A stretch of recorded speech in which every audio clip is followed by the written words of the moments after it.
మీ ఎలాంటి వ్యాపార ప్రకటనలకైనా వెంటనే మా ఛానల్ సంప్రదించండి.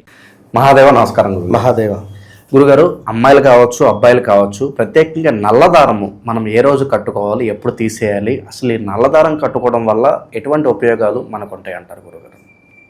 తప్పకుండా నల్ల థ్రెడ్ అనేటువంటిది ఇది చాలామంది కూడా చూస్తూ ఉంటాం. మనము కాళ్ళకు నల్లదారం కట్టుకోవడం అనేటువంటిది సర్వసాధారణం. కానీ ఏ రోజున కట్టుకోవాలి, ఎప్పుడు తీయాలి, లేదా దీనికి సంబంధించి ఇంకా ఏమైనా విషయాలు తెలుసుకుంటారా అనేటువంటి విషయాలకై ఈ వీడియోను పూర్తిగా చూడండి. ముందుగా అసలు నల్లదారం దేనికి కట్టుకోవడము అంటే మనకు దృష్టి దోష నివారణకు నల్లదారము అనేటువంటిది కట్టుకోవాలి. మరి దృష్టి దోషము నివారణ అని అంటున్నాం ఇక్కడ. దీనినే మనము బ్లాక్ ఈవిల్ ఐ అంటే కొంతమేర ఏదో మంచిగా తయారయ్యాం, లేదా కారు కొనుక్కుంటున్నాం, లేదా బండి కొనుక్కున్నాము, లేదా మంచి మొబైల్ కొనుక్కున్నాం, మంచి డ్రెస్సు వేసుకున్నా, మంచిగా ఫోటో సెల్ఫీ దిగి మనము స్టేటస్గా పెట్టుకున్నా కూడా ఇవాళ రేపు చాలా కష్టంగానే ఉన్నది. మరి పిల్లలకు కావచ్చును, పాపం పిల్లలకి ఏం తెలుసు, అందంగా తయారవుతారు, స్కూల్కి వెళ్తారు, కాలేజీకి వెళ్తారు. సో చూసేటువంటి చూపులు, కొందరి చూపులలోనే దృష్టి దోషం ఉంటుంది, కొందరికి చూపులతోనే. ఇప్పుడు మొన్న సుమారుగా ఒక ఫంక్షన్ అయింది. అక్కడ నేను మా కార్ డ్రైవరు చక్కగా కూడా భోజనం చేశాం. భోజనం చేసిన తర్వాత సో అతనికి ఎందుకో వామిటింగ్ సెన్సేషన్ అయింది, వామిటింగ్ చేసుకున్నాడు. అక్కడ అన్ని రకాలు అంటే ఇక మనకు కంప్లీట్గా ఒక 16-17 వెరైటీలు ఉన్నాయి అక్కడ.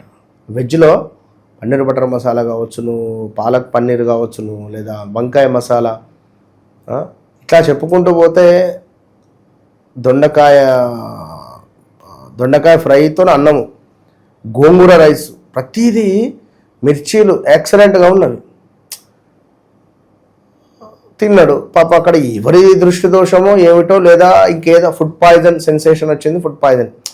ఇంకా నేను చెప్పేది ఏమిటి అంటే, మనం రోజు కలిసేటువంటి 4-5 ఫ్రెండ్సే మీకు మీరే కూర్చొని ముచ్చటించుకున్నా, ఏమైనా దావతులు చేసుకున్నా కూడా చెప్పలేము. ఎవరికైనా ఇబ్బందులు, ఎవరికన్నా ఎట్లుంటాయో తెలియదు కదా కొత్త వ్యక్తి వచ్చినా.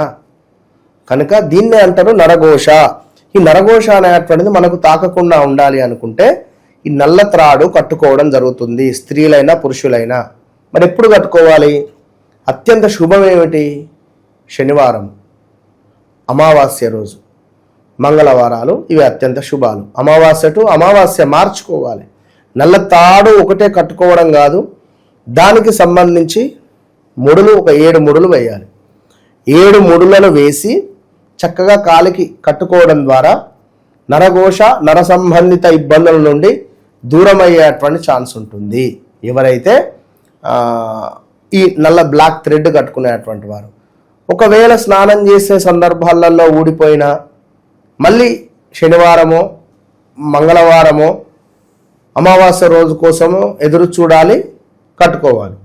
లేదా దాని చదే ఏమైనా తెగిపోయినా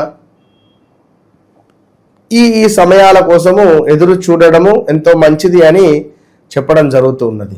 అదేవిధంగా మరి మనకు అమ్మాయిలైతే ఎడమకాలికి, అబ్బాయిలైతే కుడికాలికి కట్టుకోవడము అనేటువంటిది ఎంతో శుభంగా చెప్పడం జరుగుతూ ఉన్నది. మరి మరొక మాట ఇందాక మనం చెప్పుకున్నాం, కొంత దృష్టి దోషం ఉన్నా, అధికంగా ఉన్నా అది ఊడిపోతుంది, దానిచ్చదే స్నానం చేసే సందర్భాలలో ఊడిపోతుంది. ఇక రెండవది, కొంతమేర ఒక 3 నెలలు పూర్తయింది కట్టుకోనంటే తీసేయాలి. వాస్తవానికి అమావాస్య టు అమావాస్యనే. సో ఈ విధంగా చేసుకోవడం మంచిది. మరి తీసేసింది కూడా ఎక్కడ వేయాలి? చెత్తలోనో పారే నీటిలో. పాడేసినా కూడా ఇబ్బంది. తప్పకుండా పారే నీటిలో కానీ, ఎవరు తొక్కని ప్రదేశంలో కానీ మనము దీనిని పెట్టడము ఎంతో సమంజసము.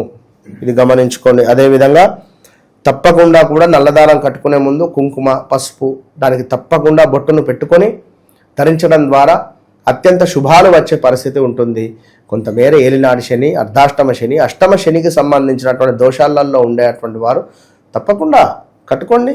మీ పిల్లలకు కూడా కట్టించేటువంటి ప్రయత్నం చేయండి. మేషరాశి వారు, సింహరాశి వారు, అదేవిధంగా తులారాశి వారు, కొంతమేర కన్యారాశి వారు, ధనస్సు రాశి వారు,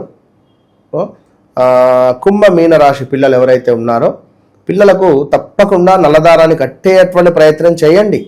ఈ అమావాస్య రోజో శనివారం రోజో కొందరు కుజదోషం ఉన్నా కూడా కట్టుకుంటారు. కుజదోషం ఉంటే మంగళవారము సంబంధించినటువంటి రోజులలో దీనిని ధరించినా కూడా శుభంగానే చెప్పడం జరుగుతున్నది. సో ఓవరాల్గా ఇది పరిస్థితి కనుక ఏదేమైనప్పటికీ కూడా వ్యక్తిగత జాతకరీత్యా నడిచేటువంటి దశ అంతర్దశలు అనేటువంటివి మనం 1-2 సార్లు చెక్ చేసుకోవాలి. ఏదో జాతకంలో బాధాకారకుడి యొక్క దశ నడుస్తూ ఉన్నా, లైక్ ఇంకేమైనా ఇబ్బందులు సంబంధించినటువంటివి జరుగుతూ ఉన్నా కూడా మనకి ఇబ్బందులు అనేటువంటివి ఎదురవుతాయి, తప్పకుండా ఎదురవుతాయి, కావు అనేది కాదు. అందులో ఇదొక ఎంతో కొంత ఊరట అనేటువంటిది మనకి ఇస్తుంది అనేటువంటిది ఇది సత్యం కనుక నల్లదారముతో ఇన్ని ప్రయోజనాలు, ఇన్ని ప్లస్సులు, ఇన్ని మైనస్లు ఉంటవి. ఇది వాస్తవానికి సత్యం.